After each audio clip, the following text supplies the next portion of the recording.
Yunus bin Maisarah. Beliau mengatakan zuhud terhadap dunia itu bukan dengan mengharamkan yang halal. Wah, aku duwe motor Pak, haram. Oh, enggak begitu.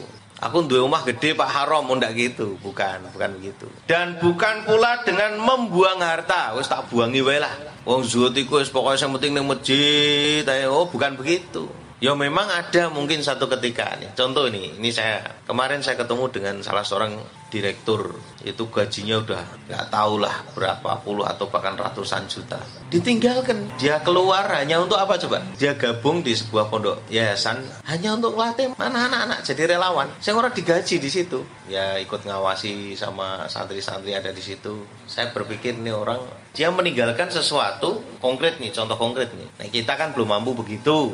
Yang kita mampu bagaimana caranya kita itu tetap kerja dunia, tetapi kerja dunianya bisa bernilai akhirat. Kalau saya lebih cenderung ke situ.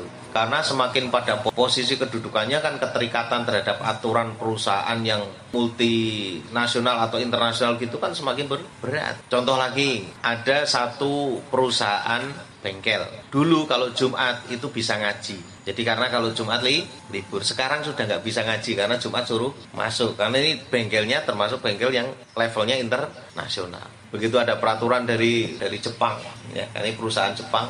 Akhirnya apa? Nggak ngaji, Jumat masuk. Coba. Nah, itu kan semakin berat ya. Jadi kalau multinasional atau bahkan internasional seperti itu memang kayak gitu. Susah. Makanya kalau tadi direktur itu bisa mengambil sikap begitu, individunya ya luar biasa. Saya sendiri belum tentu mampu, ya kan? Masya Allah. Karena inilah dia ingin mengambil sesuatu yang lebih besar nilainya daripada dunia. Makanya kalau pas ketemu dengan para karyawan sebuah perusahaan, saya lebih mengarahkan kepada bagaimana kita tidak meninggalkan dunia, tapi dunianya yang kita cari itu bernilai akhirat.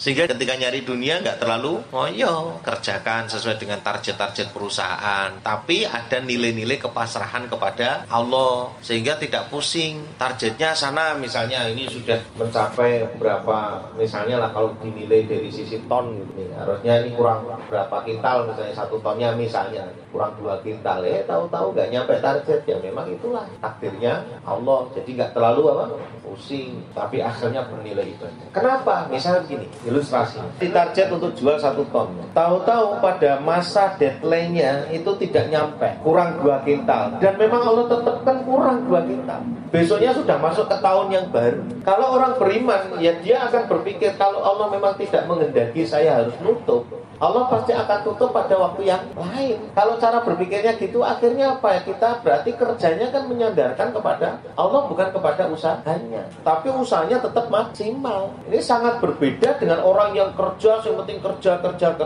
tapi dia tidak menyandarkan kepada Allah dalam usaha. Nah, itu yang bikin stres. Nah, ini kalau diamalkan semuanya dari pucuk pimpinan sampai kepada karyawan, wah itu insya Allah sih. Dan saya sangat yakin kalau memang kita kerja sandarannya kepada Allah loh ya, targetnya malah menurut saya loh, yang sudah-sudah itu bisa 2 kali lipat. Kenapa saya bilang begini? Karena ini sudah kita amalkan. Saya kan juga kebetulan kan di lembaga keuangan, itu manajernya kan BIM program. Ini program kita ke depan kenaikannya sekian persen. Ya dijalani biasa dengan semangat, dengan sungguh-sungguh, tapi tidak lupa dia sandarkan kepada Allah. Apa yang terjadi? Di akhir tahun evaluasi kaget, dia melebihi target 150%. Luar biasa. Jadi itulah kenapa saya bagi-bagi ilmunya ya seperti ini ya, karena memang kita sendiri itu sudah mengamalkan, usaha itu juga sudah mengamalkan. Mereka kerja ya biasa kerja, tapi ya sungguh-sungguh, profesional ya kan, proporsional ya, sesuai dengan arahan target perusahaan. Tahu-tahu ternyata bisa melebihi target.